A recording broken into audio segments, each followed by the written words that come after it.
go!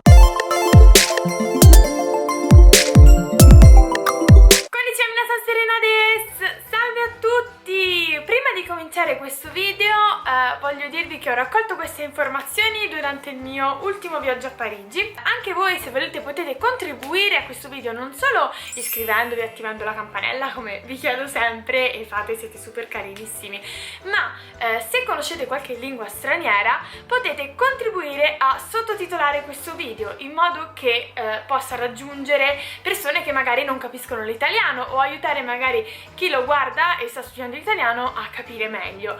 Se decidete di fare questa cosa io vi premierò, ma scriverò più di questa iniziativa sulla mia pagina Facebook che trovate in descrizione. Di cosa parliamo oggi? Nel mio ultimo viaggio mi trovavo a Parigi e avevo praticamente una mattina e un pomeriggio da passare lì. Così mi sono detta, perché non raccogliere 10 cose da fare a Parigi che sono quasi praticamente completamente gratuite o che comunque ci farebbero spendere poco, e questa è la mia lista. Cominciamo subito su quello che forse è il mio quartiere preferito, ovvero Montmartre.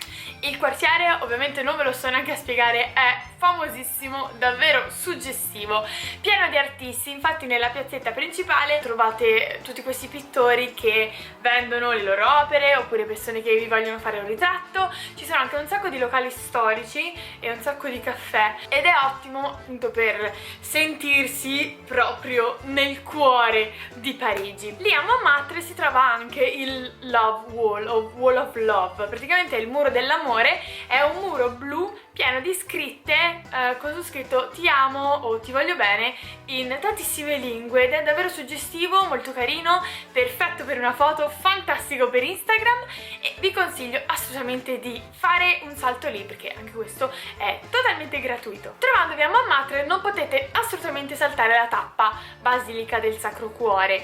A parte la vista panoramica meravigliosa che potete ammirare davanti alla basilica, potete sedervi sulle scale e godervi questo panorama di Parigi. La visita alla basilica è gratuita, si paga solamente per arrivare in cima alla cupola, però non è indispensabile. Io mi sono fatta una passeggiata dentro ed è tutto molto suggestivo e sicuramente uno dei simboli più importanti di Parigi. Quanto mi piacciono i posti dove si può entrare gratis.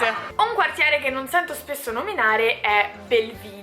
È un quartiere forse non troppo turistico, però molto molto caratteristico parigino da vedere. Potete magari fermarvi a qualche caffè o qualche brasserie, e lì si trova però un simbolo molto importante che è un lampione. Praticamente c'è questa stradina e c'è questo lampione che però non è proprio un lampione che parte dal marciapiede, ma parte dal muro. Quel lampione è stato lasciato lì nonostante i lavori di ristrutturazione e modernizzazione della città, perché è il lampione sotto il quale è nata la famosissima cantante francese Edith Piaf. Si narra che la cantante fosse così povera da appunto neanche essere nata in un ospedale, in una casa, ma per strada sotto quel lampione. Vicino a Belleville si trova anche il cimitero di Père Lachaise, un cimitero che è spesso tappa di visitatori. Ovviamente l'entrata è gratuita e ci sono delle tombe di personaggi famosissimi, come ad esempio Jim Morrison, oppure appunto la tomba di Edith Piaf.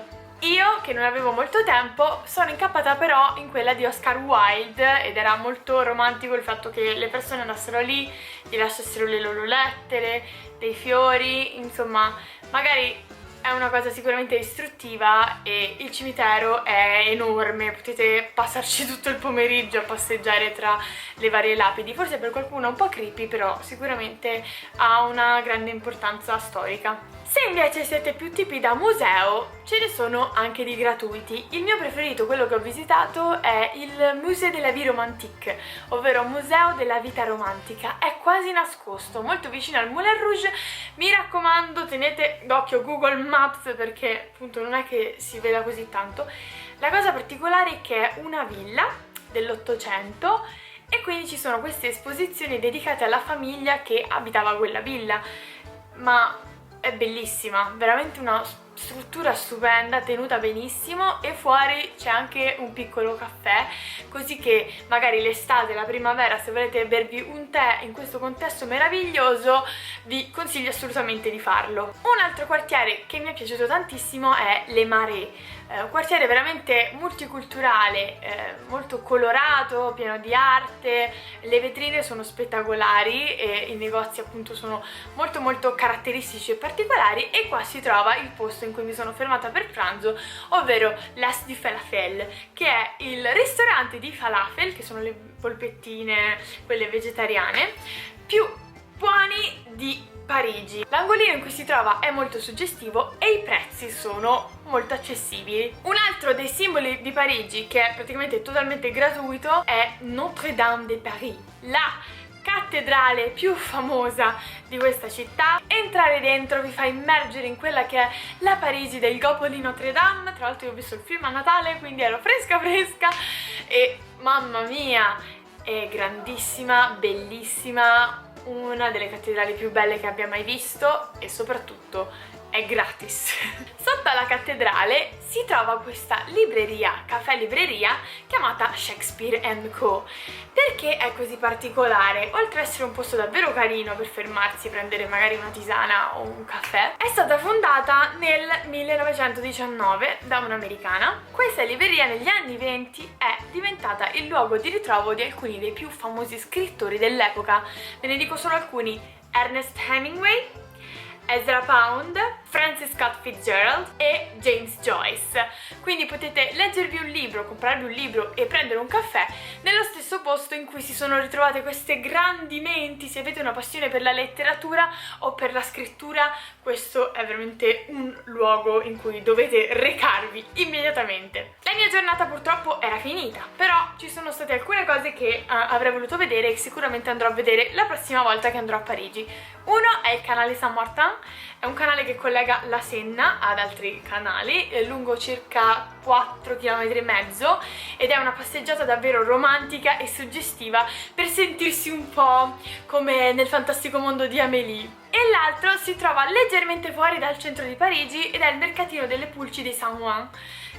Non so pronunciarlo bene, scusatemi. Comunque questo posto ha un sacco di cose, anche tra le più stravaganti, magari ha degli articoli vintage, e anche per fare un po' di window shopping, se proprio non volete spendere, direi che è adattissimo. Bene, questo video si conclude qua, spero che sia stato utile. Fatemi sapere se andrete a visitare questi posti a Parigi e noi ci vediamo con il prossimo video. Ciao! Anzi no, au revoir!